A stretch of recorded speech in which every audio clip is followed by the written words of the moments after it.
Here we go.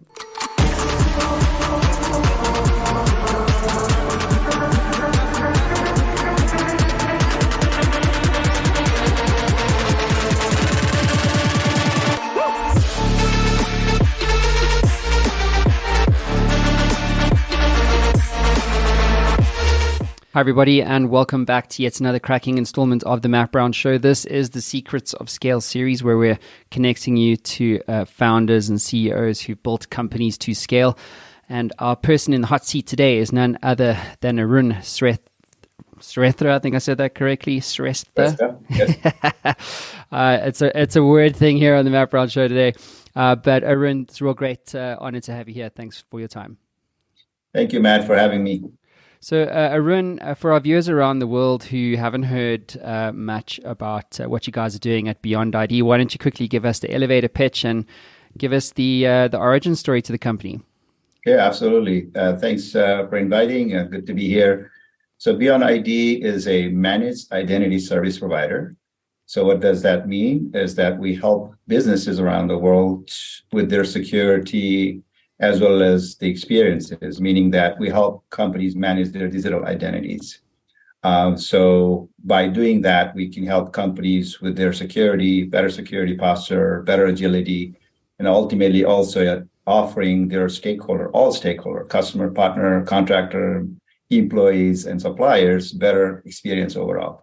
Mm-hmm. So the origin of the story is back in 2018. We started 2018, and I've been in business, in the services business for my entire career.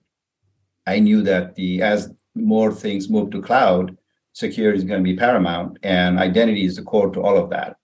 And we felt that the service products are one part of it. The service is the other equation. And because of my background working for many thousands, Fortune 1000 companies, we knew that service is going to be a key component of the transformation work these companies are doing. Yeah, it's interesting. It's a space that's constantly evolving. You guys, I mean, to be fair, like 4 years is not a long time in the scale of the journey of a typical company to get to some kind of scale. And, you know, someone once said to me, it takes 15 years to become an overnight success. And so here you are at a young, tender age of 4 years old, so to speak, and you guys are hitting your straps, quite remarkably. So why is that? What do you put that growth down to? Yeah, it's a great question. So we just finished our fifth anniversary. So what I consider the 5 years has been about a couple of things, that focusing on the market that's very big. The cloud market is big, securities market is very big. And we're solving some of the complex problems for customers. And those problems are not something companies can solve on their own. With our expertise, we've been hyper-focused in the first 5 years of our execution and making sure that happens. And that's the secret. So from year 1 to year 5, we grew over 1,000%. And each year has been hyper-growth mode for us, right? So that's all because of the focus, the big market, and the expertise we bring to bear. Mm-hmm. And in that, well, congratulations on getting to your 5-year anniversary. I think that's awesome. And so when you cast your mind back over those 5 years, and maybe in the beginnings, did you go into this venture wanting to scale BeyondID to the level that you have, or has it taken you by surprise? The vision always been about knowing that the demand is big. Vision always been about building a company that will scale over time. And I've also had a fortunate opportunity to work with a number of GSIs, for instance, and either they're build a big business, global SIs, and they run billions of dollars business running services company. And there's always new technologies and the transformation work that requires a different way of thinking about it. Cloud is a different way of thinking about it, right? And so, an identity cloud is very new, although identity is not a new thing, but identity cloud is a new thing. And so that's been part of the equation of how we've gotten where we are today. So what is Identity Cloud? Like, what have you guys actually built? So we are a consultancy and managed service provider. So what we do is we build our own solution. We also integrate many of the strategic partner solution, like Okta is one of the key component of our services, right? Digital identities.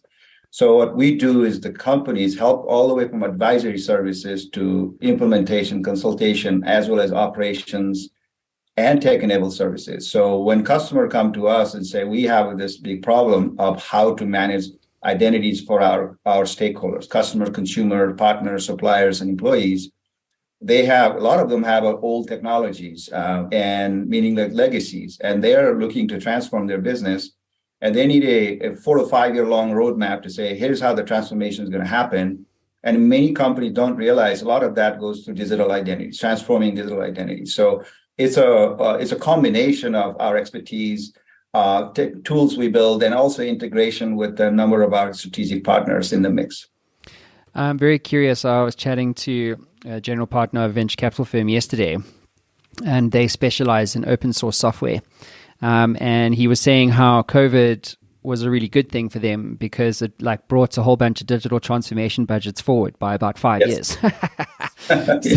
So, I mean, you're in the DT space effectively. Like, did that play a role if, you know, in terms of your ability to scale, given how quickly things were like, yo, you need to do this now. Everybody's working from home. You have distributed teams. They all need secure infrastructure, the ability to connect, transfer data, blah, blah, blah, blah, blah. Did that have an impact, positive impact on your ability to scale? Yeah, absolutely. So clearly, it brought it. That topic became from a back burner to front burner, right? And in the past, companies were looking to figure out how to invest and how to do transformation. So COVID really accelerated all of that, as we all know. So one of the tailwind factor for us is companies really looking at ways of how to make their own people productive, like their employees and contractors and so on, in addition to ensuring the other element of that, which is like, how do you make sure that the world is more of a physical, so a combination of physical and digital. How do you make their customers more committed to them, or more loyal to them? And a lot of that has to do is how do you make the digital and physical experience seamless, and all of that help. And so I think the companies realize, why just do the customer consumer side? You also need to figure out how to make their employees more productive. And, I think that the equity component of that, right? The equity for everybody, making sure, regardless of where you are, what part of the world, we want to give everyone the best tool and services to ensure that they're more productive. So I think that's helped quite a bit in terms of, making the cause for why transformation has to happen faster. Mm-hmm. And when you think about the market opportunity that you guys are going after, like, how big is this market now? So we're talking about 100 billion plus market, right? These are massive transformations happening. If you think about majority of the top companies in a tech space, everybody's after this market, right? So for instance, Amazon's after it, Google's after it, Microsoft's after it, and there are literally hundreds of top-notch Cloud 3.0 companies after it as well. And so what we're doing from the services point of view is integral part of this massive shift that's happening. So it's literally in the hundreds of billions of dollars. And are you in the cybersecurity category, or is it more niche than that in the sense of we do identity management? Great question. So the broader category is cybersecurity. And if you think about cybersecurity, there is a managed security service providers called MSSPs. And within MSSPs, we're hyper specialized in identity piece of that, right? Which is very key. As everybody's working from home, they're using their mobile devices. They're basically 5 billion people that have access to internet, trillions of devices, about millions of applications. They're all using to live their daily lives. When we think about it, we are really, our need and go-to-market is more cybersecurity, but a lot also has to do with agility and the ease of use and ease of access, all of that. So, so the driver is, while the cybersecurity, we're also helping companies transform the experiences they have with all their stakeholders. Yeah, it's interesting to know the difference, right? Because you're kind of like, oh, you guys do cybersecurity. It's like, no, it's like it's part of it, but actually we're specialists in X, and that ID management. I did a quick Google. So basically, the identity and access management market is currently 13.4 billion, and it's projected to reach 25 or double in the next, what is that, 4 years? Yes, easily. easily. And what most people don't realize is that if you take the Uber as an application, it's a combination of everything, right? And identity is the core to all of that. And all of the microservices applications that have to integrate from communications to the GPS to the rating services to payment service, they're all combined into one system. All that is connected to the identity of that person that's using that service. And think about that as a service. And every company needs to do the same thing, which goes back to every company has to become a technology company to survive and thrive. So what we're doing to help them connect dots across all of those. Yeah, it's interesting. What's a technology business? Yes. It's to ask the question, isn't it? It's like, I have an iPhone. Does that mean I'm a technology business? Probably. Well, everybody's technology business. Right? You have to really work at defining like what that means now, because I think it's so pervasive. I mean, especially now with ChatGPT and AI, and we'll know that's going to basically transform everything pretty soon. Yes. And so now it's like, what does it actually mean? You know what I mean? Like, what's the meaning when we say we're a technology business? Do you know what I'm saying? If you're not, are you just a user of technology or you're an OEM? They're different things. Well, that's a great statement. And here's what I say. If you don't have a digital identity, you don't necessarily exist, right? And so that's why. So either the personal level as well as corporate level, you have to be able to use the technology as a table stake baseline. You have to have that. If you don't have it, technology is, that's what I'm saying, business is technology. Technology is business, right? There isn't one company that you can think about that have not necessarily been disrupted by all the different transformation work that's happening. And so if your companies are not thinking about how to transform their business by leveraging technology, they're not going to be around for a while. So, and this is where I think I like to use an analogy of what Amazon done over years, is that they've become the best at whatever they do. They use technology as the tip of the spear. And while Amazon is trying to figure out how to help their customer obsessed, the rest of the companies are trying to chase Amazon's dream, right? Completely opposite. And that's what we see. A lot of companies are looking to really transform their business, and technology is the front and center of all of this. Yeah, I agree. And I think just in general, there's so much change happening, and as we touched on, the market size is growing. So I'm curious then, do you subscribe to this idea that all boats rise with a rising tide? It does. They do. Yes. Did you pick that market based on projections, or walk us through why did you choose to solve this problem? Yeah, great question. So I don't think that it's a coincidence, right? So it's a lot of that has to do with the experiences over time and years. And that's why I keep going back to something about the passion. First of all, you got to be passionate about something, and you got to be the best at whatever you do. And is there a big economic opportunities? And so I think the good news for us, we're lucky enough to be in that space where all those things are working for us, right? So we're not only passionate about our space, we believe we can truly make a difference for these companies. Secondly, we are the best at what we do, and we continue to work on making sure we're the best at what we do. And the third thing is that it's a huge economic engine. So think about the future of application. You talked about ChatGPT as an example. The future of apps are not even here yet. And so we're very excited about the future of what possibly be everything connected. There's no such thing as one company that builds everything, right? Everybody is trying to build pieces of the puzzle to make sure everything works together. And that's where the exciting part of that is. So the future of apps are not even here yet. And the goal of what we're doing is to really be part of that big rising tide. That's here to come. Even despite the economic headwind we see, we don't see the slowdown on investment in these areas that companies absolutely has to do to stay on top of things. The other thing that's happening is Web3. It's another thing. It's kind of like, so 10 years ago, I was in Cannes at the Cannes Film Festival, and I was in a different life, whatever. Anyway, so this guy doing a speaker and whatever, and he was like, yeah, you take the next 10,000 startups, you just add AI. That was 10 years ago. And so we've been paying lip service to AI for a long time, up until Thanksgiving, there or thereabouts. And then suddenly it was like, oh shit, this is actually not just lip service anymore. It doesn't suck. It's real. And look at how many things I can do. And it was such a narrow use case just from a generative perspective. And so I think what we're doing also concurrently with all of this is Web3.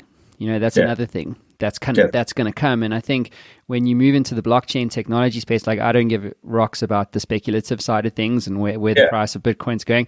But as a technology, I think it's interesting. I think it's very early. I don't think there's a clear definition of what Web3 actually means. There's some varying, ideas around that, but it's embryonic. But I think where I'm going with this, Arun, is that if you are in an ID management or identity management, access management space, are you looking at Web3 already? Yeah.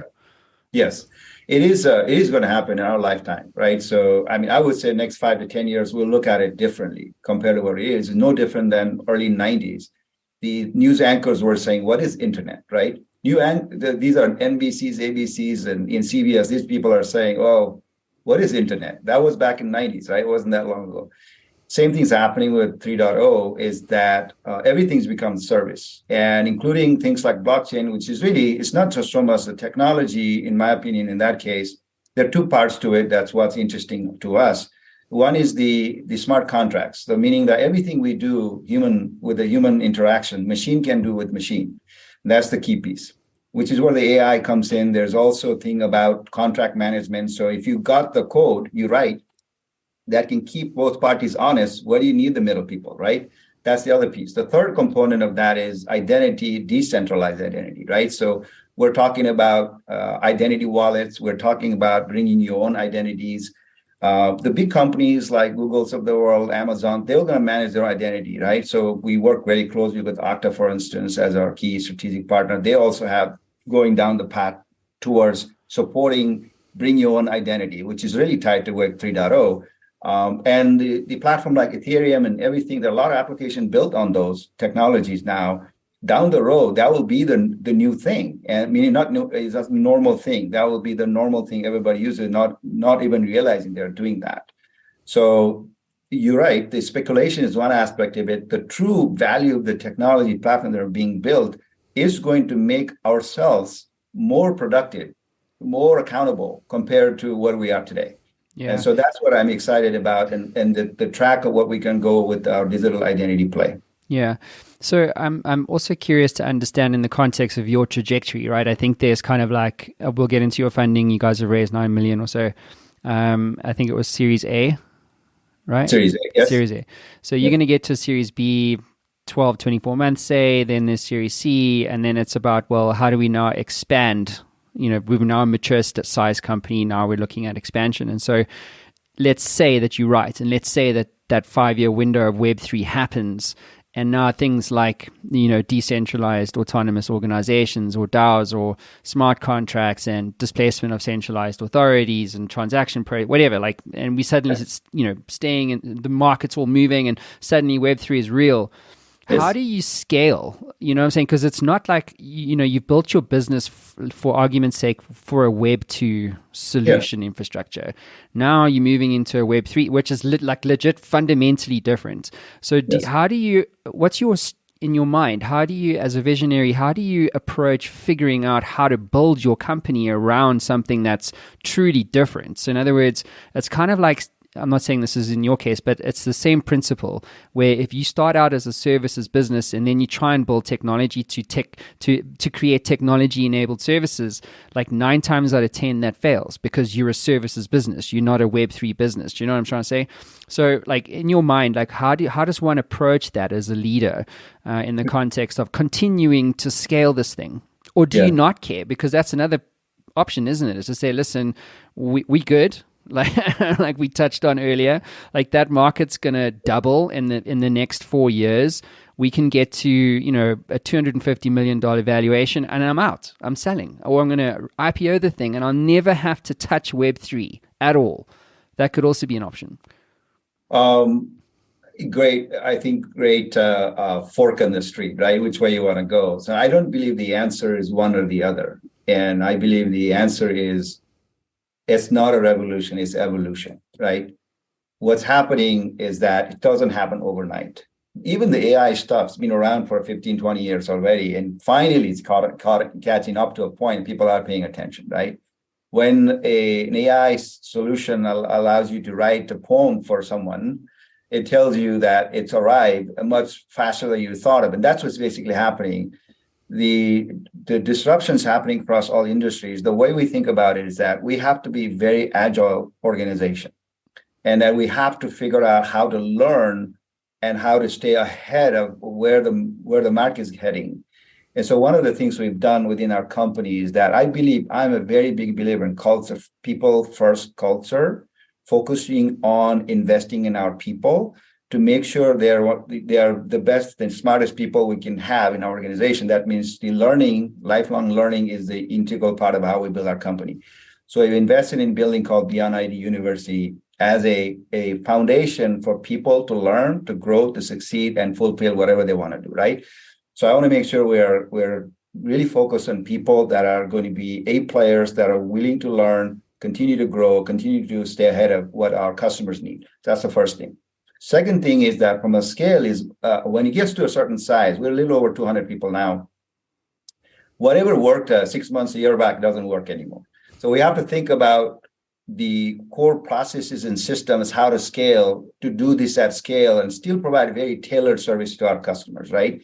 So that means the core process is very key. So we're looking at also process of how to scale this, make sure that we can work on exception, not trying to do everything manually every day. So we're going to even utilize things like AI, ML to our benefit, to augment our people, to do a better decision making, a smarter decision, that sort of thing. So it will continue to evolve. So we look at the 5-year horizon. We believe that we have a pretty good shot. Not only it's a big market, that there are going to be need, despite the AI, ML, and all of that, the need for smarter people who can help these companies make better decisions and get them on the track of continue to leverage all of the technology has to offer.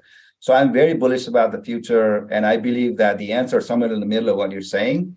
And I think that's what excites me in terms of getting up every day and making an impact to the people that I work with every day, with our partners, our customers, and the futures, I believe, is very exciting. Cool. And on that bombshell, we're going to take a quick break and we'll be back.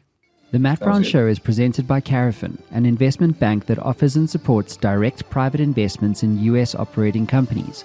Over the past 20 years, investors have placed over $1.2 billion of private debt and equity in more than 100 companies through Carafin and its affiliates. Carafin leverages technology to empower its community of investors to deploy their capital far more efficiently than ever before and connects their community of engaged investors with worthy companies. Invest portions of your portfolio in direct private investments today. Visit carafin.com/Matt Brown Show for more. And we're back. Arun, so how much scale is enough here? Because like going back to your points, like I love that I want to talk about culture in a sec, but also you said there's that fork in the road, isn't it? And I think I was chatting to one of my mentors this morning, he owns like hundreds of businesses and that. And you know, and he said, Matt, you know what your problem is? You get romantic about the new shiny stuff. Just stay on your fucking path, bro. You don't need to change, you know. And so it's a thing that we do, right? Especially when you're a visionary, and like most great CEO founders who get to some kind of scale, they can see things happening further down the road than the average person, and that's what allows you to build things that do create value and do those sorts of things at scale. So and so as a visionary, you have to choose. You have to either stay and just say, look, the market that we're in, or the identity management market, is going to literally double. You can be a 400-person business doing the same thing without really changing too much. Yes, innovating and that kind of stuff, providing a better service, whatever. But ultimately, you could just stay the same. And like, you know, you could do your Series B, then Series C, and you would be fine. You know what I mean? Like you could absolutely be fine and never touch Web3. So then the question becomes like, how much scale is enough for you? And I find it's a great question to ask, because I think sometimes as founders, we get into situations where our ambition drives us, and there's nothing wrong with that, except where you start to scale things and you wind up with a business that you no longer love. You know what I mean? Or you're not the right person to run this thing at 400 people, but you're fine to get it to 150, you know? Or maybe you just like no good at more than 10 people, but you don't know until you get there. And so the thing for me, I'm curious to ask you is like, how much scale is enough for you? Have you thought about that? Great question. I think that it starts by really understanding what your end game is, begin with end in mind, right? So you have to have that. You need to know when is enough, good, big enough is, whatever the size is enough. And so, and I happen to be one of those persons that never satisfied with whatever, right? So I always pushing to do more, and with my team and everything. And so, the first 5 years, we've successfully achieved what we said we would do. Next 5 years, I'm looking at next 5 years. Most companies can't think about more than 1 or 2 years. We're looking at 5-year long vision and saying, hey, we directionally needs to be somewhere here, right? Along the way, we want to make sure that our support system in place, whether it's capital infusion, connections, or counseling, we need a lot of smart people surrounding us to do bigger and bigger things. And so when we have that, the passion, which is what I was talking about earlier about this, passion is what drives you, and want to make sure that we continue to do the best at what we do. Because if you're not the best at what you do, you're going to compete. You're going to compete at a level that's not very good. So we got to continue to do better. And in terms of just whether it's a financial outcome in mind, there are. It's not a first time. We're not the first company doing this. Right? There are many companies, thousands of companies done it before. The plays, how the plays work, right? So going from A, B, C, D, whatever, and then going public. Those are all just in terms of the motion of how companies grow. In my opinion, we built the company that was teenager, now young adult. I want to make sure get into adult phase and then really sustainable growth in several years. I'm focused on building that piece. And what happens after that is all tied back to the momentum we built. So, and one of the things we're doing right now, we're looking at across the board, not just for myself, continue to do better every year, learning and to be a better CEO myself, my company deserves to have, my board deserves to have. I'm also looking at my leaders and making sure that they're growing with it. Organization, they're excited about the future and they're all in it to build it. And when we don't have those leaders, we are also looking to go and acquire those. So for every phase, going from $1 million, 10, 100, a billion plus, there's a playbook already, right? So we're just following that, in my opinion, in a market that's growing really good, and we're very excited and passionate about what we do. So I believe that I'm in it for next 5 years at least to bet what we're doing, and I will continue to grow as a CEO the company deserves to have. And at some point, we believe I need a better CEO. I'll be the one telling board that we need a better CEO, right? Mm-hmm. So that's how I see it. So it's a journey. It's not a destination so much. Yeah, it's a great philosophy to have. So then let's talk about you and your leadership skill sets or capability, sure. Whatever. Like, how has this process of scaling BeyondID taught you about yourself? Is there something that you've learned as a process of this, or as an outcome of this journey that you've been on? Like, what would you say is the area that you've grown the most as a leader? Yeah, absolutely. Great question. Thank you for asking. So to me, I've been in a career professional about over 30 years now, and I've learned a lot over the years, and I feel like more I know, less I know, right? That's how I feel. And so it keeps me really excited because I'm learning new things. And when I'm thinking about what I've learned a lot, about the business and everything, it's one thing to worry about yourself. It's another thing to worry about the entire team you've got and making sure that you are building something. And so the first thing is the vision. You have to have a clarity and vision to you back the focus you were talking about earlier, right? So you want to make sure the team is hyper-focused on the vision, where we want to be. You got to, as a leaders, you have to inspire people to do more than what they think they are capable of doing, right? That's an important thing. And that starts with the humility, right? You have to have humility in anyone say, hey, I don't know all the answer. And one of the things I do with our team is that I don't necessarily say I have all the answers. I want to surround myself with a lot of smart people so they can come up with the answers. And we build a culture where failing fast, failing forward is the right strategy, right? Don't expect everyone to always have perfect answer or perfect execution. We're building the muscles in a way that as you're learning, and even if it fails, fine, let's learn from that and do play differently next time. So not only the wins are giving us a strategy of what to do more of, in fact, the failures, our losses actually teaches us more. And so if we can take the lessons from that, apply it the next time, we become better as an organization. So I've learned that technique over time, and I think that we have the discipline of planning. Planning is the other big part, right? You have to plan. It's not the plan itself; it's the act of planning is the most important part.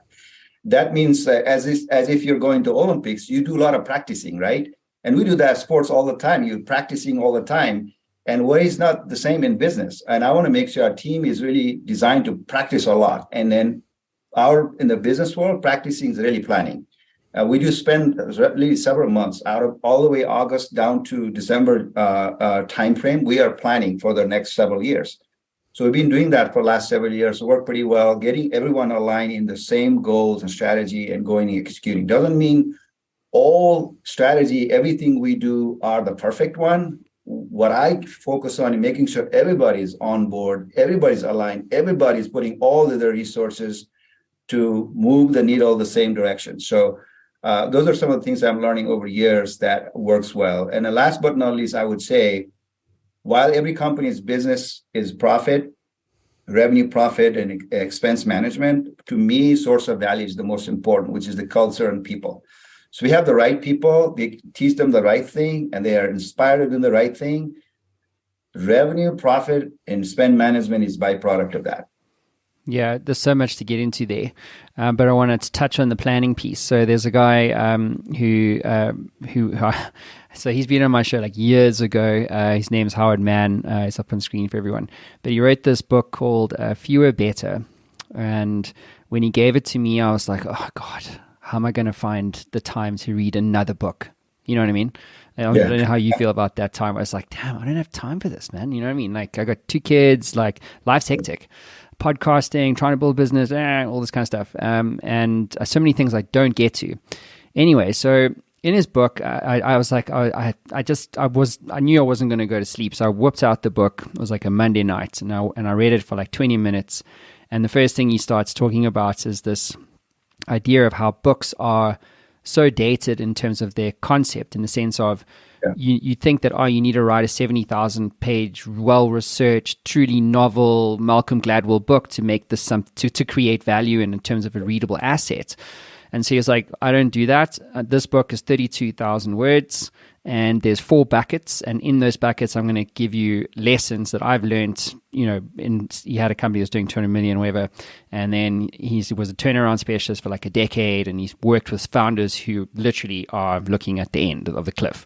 Anyway, and the whole book is about these insights, these short stories and stuff. And I finished that whole book in five days, which is amazing. So he's actually coming on the show, everyone, to talk about his book, because I think it's really, really cool. Anyway, so one of the things in the book is about planning. And he says, as founders, when you go, even when you have 200 people and you go into, it's like January, it's like, yeah, we got our new year, 2023, baby, is going to be our best. And then it's like, cool, what does our quarterly plan look like? We've got 4 quarters of the year. And this is what our forecasts look like, and here's all the initiatives that are done. We put budget against it, what have you. And he says that when you actually plan for a year, a 12-month period, you actually force your thinking into almost like a cycle that's so short, meaning that if it takes 15 years to become an overnight success, if you extend your time frame from 12 months to 36 months, how would you change your decision making? And so if you're sitting in a 12-month cycle, or in terms of like your planning and the act of planning, whatever, it lends itself to knee-jerk sort of decision making. It's like short-term things, because it's like, what is 12 months in this whole story? It's actually not a lot of time at all. And I thought it was a really powerful idea that if you change your thinking, and also, by the way, especially if you're a startup and you stretch your timeline from 12 to 36 months, the pressure goes away from you as the leader. You don't, because it's like, I've got to hit this quarterly target. I've got investors, you know what I mean? And then suddenly it's like, no, we're going to treat this over a 3-year period, and this is how we're now going to make decision making. And I was like, damn, that is an amazing perspective. Yes, I couldn't agree. So by the way, that's a really good insight. And what we've done is that the directionally 5-year period, and what we call next phase is scale-up phase for us. And so, but our planning also is not 1-year plan, by the way, it's 2 plus years. And so, because as you know, 12 months is like, it's a very, very tactical, right? So it'll be here and gone in no time. And we're looking at what do we have to do the next 24 to 36 months to prepare for where we need to be. And numbers are numbers, but what we need to say is directionally, this is the range where we need to land, right? It's not a precision as much as the area, right? Ballpark. And so part of the exercise I've learned, which is the word called pre-mortem. And one of the things we do in our organization is called pre-morteming a lot. So a lot of companies are good at post-morteming, but very few companies are doing pre-morteming. And the idea of pre-mortem is about understanding what are the consequences that can happen with the decisions we're making and options that go with it. And so when we do that, you have multiple ways of getting to the final outcome. So you're not worried so much about if this play doesn't work, there are other plays also making it work. And if you do that across all the functions of our organization, that kind of ties back to overall objective as a company. Now you've given everyone tools and techniques and approaches of getting there. And they're not so much worried about what's going to happen next quarter as much as we're looking at a long-term game here. And same thing with our customer engagement. I tell our team that it's never about transaction. It's all about relationship. People do business with people. Always think long-term. Always do the best you can with customers. Never think short-term. And customer will keep coming back to give you more business. So it goes on the same thing, planning, relationship establishment, everything, including employees. And we say, what's in it for them? I mean, don't just, people are asking for earning more income. Everybody wants to make money. I want to make sure everybody makes a ton of money, right, in our organization. But you got to sell them the idea of being here long-term, what it means for them versus going somewhere else. That's very key because that way, that's why they're vested in being here because long-term value proposition for them being here, not only they're going to learn more, they're going to grow more, they're going to earn more, and they're going to be more satisfied. They're all tied together from planning, the people, the customers, the partner, the whole 9 yards. So how do you scale culture? You 200 people. I imagine they're not all sitting in an office. I'm sure you have probably multiple locations and regions too, if you're that size. Some maybe in India, maybe some in America, wherever. Yes. And so at least, my company, my previous one was 55 people. And I felt like that was the thing I hated the most was building culture because it doesn't come naturally to me. Like I'm a kind of I have like a war-orientated mindset. So if you work with me in a startup, best time ever. Like we'll go and do amazing things, but it's pressure, and I have a very specific leadership style. But once it gets out of the survival and certain period, and you're doubling revenues and things like this, then suddenly it's like it's a different type of leadership quality that you need. It's more soft touch. It's more about process and people and incentives and this kind of stuff. And and we were 55 people, and then COVID happened, and suddenly we had to adjust to this thing of culture, but doing it in a distributed fashion. I found that experience to be incredibly, incredibly hard to get right. Yes. You can try many things, but to actually get it right. And I was chatting to David Shonthal, who's a venture capitalist, and he's also the director of innovation at Kellogg. And he was telling me I asked him the same question, like, how do you scale culture? And he said the best example of scaling culture in a distributed fashion is actually the church. So how did Christianity become so big across so many regions? And then it was, and everybody is like, I was in North Carolina last week. There's churches everywhere. So it clearly scaled, And he said it actually comes down to ritual. So it's having like one way is having a ritual, like going to church every Sunday. So if you think about how to scale your cultural values through rituals, whatever that is, like sending an email saying, I'm grateful for what you did to me yesterday, like whatever that whatever matters to you. I think it's an interesting way, but personally for me, I never got it right. So you clearly have got some things right in this space. So how do you scale culture effectively in a distributed fashion? Yeah. I spend hours on this topic, right? So this is one of the areas that I really get excited. I geek out on this. And so the way my mentor taught me that culture is about 5 things. It's about doing the right thing, doing the best you can, show other people you care, play above the line, and be coachable, right? These are the 5 things. Every company, those 5 things is what it comes down to. And so one of the things, and you talked about the churches, kind of interesting thing. This is one of the things even Jeff Bezos says on Amazon, right? He talks about find the missionaries, not mercenaries, right? Find the missionaries, not mercenaries. So meaning that if you have people that believe in the cause, the purpose of why you're doing what you're doing, you're going to take that a long-term view of success versus you're thinking about just people want to make a little bit money. So culture to me also tied back to the 5 things, the core DNA of the company, is about really inspiring people to do what they need to do, and making sure that they're intrinsically motivated to do what it is. The only thing in business as evolved, especially hyper-growth company like ours, the change is constant. That is the only thing constantly change itself.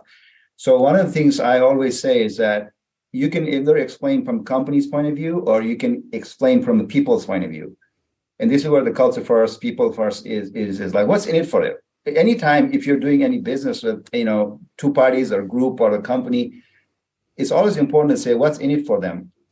What's in it for you? Looking at it from their lenses, they're wearing their shoes and looking from their perspective. If you take time to really understand what is in it for them, and you explain it from their point of view, then I think it's a different way of executing, because all of a sudden it's not about me, it's about someone else. And so we're making sure the leadership as well as organizations design that way. So they're thinking about, if someone wants to do something, you can't ask them to do that for that person, do anything if the person is not motivated, right? So why would someone be motivated? The only reason person motivated is because there's something in it for that person, right? Either it's the money or accolades or satisfaction, whatever is driver. So one of the things I say is not every person, you can't do a cookie cutter approach to leading every person. You have to know what motivates that each person. And you have to understand how to connect the dots, to understand the chemistry between the person. Same thing, doing business with the customers, partners, employees, all the same thing. So what we're doing across every year is not only, it doesn't mean that we don't need a better system. It doesn't mean that we don't have better leaders and all of that. The university concept I talked about, that's part of it. But we want to really get everyone on board with the idea that this is a mission we're all trying to accomplish. And when you get to certain, position or milestone, it actually has a reward that's better than what you could expect to do, and that's what get them excited to about the future. And I think that's been the key. So also, it's not about short-term thing, as I said before. It's not about short-term thing. If you just focus on short-term thing, it's the wrong people. And that's one of the things. One of the things I do today is I do spend a certain type of roles in organization. I'm the last person to interview that person. And the reason I want to do that, I ask them 3 questions. What do you know about the company? What do you know about the role? And why you are the best person? And that person actually presents back to me and what they've learned about the company, the role, and why that they are the best person. And I exactly know whether this person is going to make it or not, right? It's about whether this is a great culture fit or not. And I think we're building a person, regardless of the size of the company. I've asked the leadership to do the same thing. So if they find the right people, that's a 90% of the battle. Yeah, we did this. We introduced this thing. I can't remember where it was, but it was this guy. I've been trying to remember while you're answering this guy, but he's built $100 million business. It's all online, and they're in training essentially. But he also spends a lot of time thinking about culture. And one of the things was, you really need to know who you're hiring, because it's not about just, are they the right fit for the role? It's actually around who they are as a person. Because to your point, if you want to incentivize them, it's actually a personal thing. They don't really care about getting a pay increase. They really don't. They care about what does the pay increase allow them to do from a lifestyle perspective. Exactly. So if you know, and it was true to you, and you make your leadership team do it. And it was a framework that we developed, 4 things, 4 questions. That was it. It was the 3 questions exercise, something like that. And it was what is your? It's almost like future pacing the hire and saying, okay, so you want to join this company. What really matters to you as an individual? So, and you find in Africa where I was based at the time, some people would say, I just want a driver's license. You know what I mean? It's because they've never ever driven a car. They've never been employed, and it's damn, when you know that's what matters to them, then you can what we created were these budgets. So we would actually pay to have that person take their driver's license test. If somebody had never been overseas before, we would, send them overseas, right? Yes. So, and like, that's how you build culture in a way that makes Yes. connections. You know what I'm saying? It's not, and it's not like, well, like, okay, cool. The rules is one thing, dude, but like, who are you? What is this, opportunity going to give to you as an individual, as a family, Yes. as a father, as a wife? Yes. And so on. And I think as leaders, we often forget they're like seats in an org chart. Yeah. You know what I mean? It's like, oh, we need a Yes. new product manager. Yeah, exactly. So I just add a little bit of story. So we had our sales kickoff just recently, and I was part of what I do, that ritual you're talking about, asking. They have all quotas. They all have quotas. And okay, I asked him, what is your quota? Well, what are you going to do this year? He said, okay, $1 million, $2 million, whatever it is. I said, no. What do you truly want to do? Well, I don't know. Well, I'm not asking what question. I'm asking why. So why do you want to do this? Because I want to make more money. I said, well, why do you want to make more money? Because I want to do something for my mother, as an example. Oh, okay. Now you're getting to the real why. Okay, tell me why. So to your point, to me, the money, or for all of us, most people don't realize money is a form of energy, and you want to get that to be able to exchange for something else, which leads to fulfillment, happiness, all of that. And so if you get to the right whys, then you have the motivation now. What is so by the time we're done with it, the conversation going from 1x to 2x, 3x, and now they have a site to do 3x of their number, right? So that goes back to, let's go back to the whys, the true whys, and build that connection with that person and make that person do a lot more than what the person think they are able to do. They're all tied on the how, tyranny of how. Like they think about how is the most important. No, it's the why, then the what, and the how. So going back to your point about every person is unique and individual, and we have to invest in them doing what they can do best and make sure they understand their whys first before what and how. Yeah, 100%. Couldn't agree with you more. So look, by the way, I found the guy's name. It's Vishen Lakiani. I see. And it's the 3 most important questions. If you Google that on YouTube, you'll pick it up. That's basically where we borrowed, and it really does. I mean, it's one way, right, of building culture that in a way that's different and that means something to people. It's not just like a respect or authority. It's like, no, dude, no one cares. Cool. So very quickly, if you were to get into the Matt Brown Show time machine, and you could go back to yourself on day one when you didn't have a customer, you didn't have a product, you just had an idea.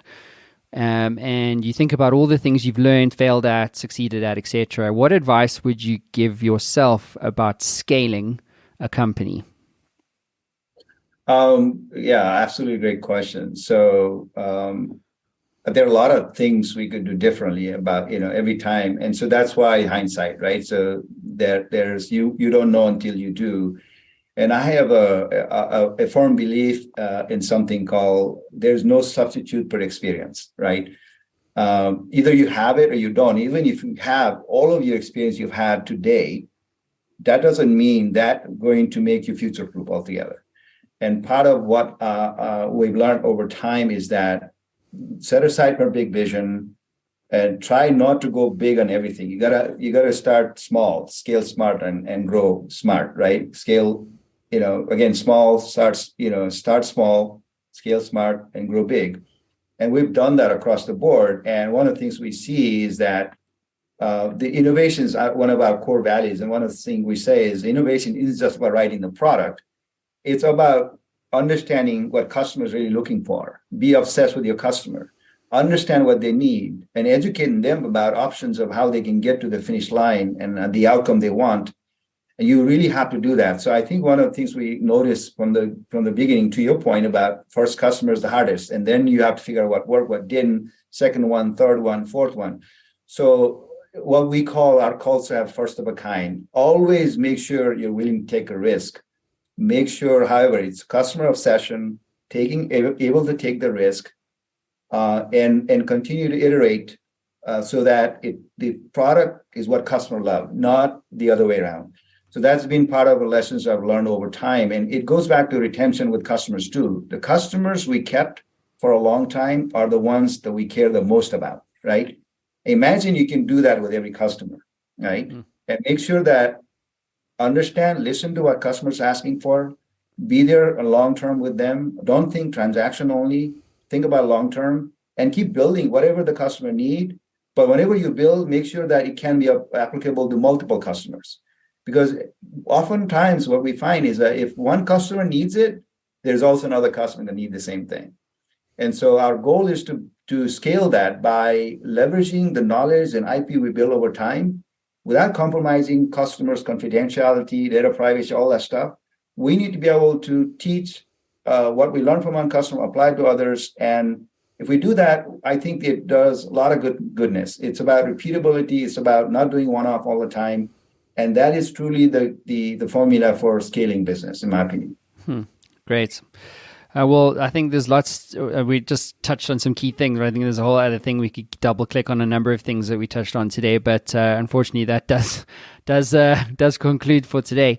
So Arun, thank you, man. I think what you're doing is great. I love you as an individual. I think your vibe is really cool. I think you're approaching a lot of things the right way. And I think as founders trying to scale companies, it's not about doing everything right all the time. It's about doing most things right most of the time. And I think if we can get there, that's how you win. So congratulations on all your success, man.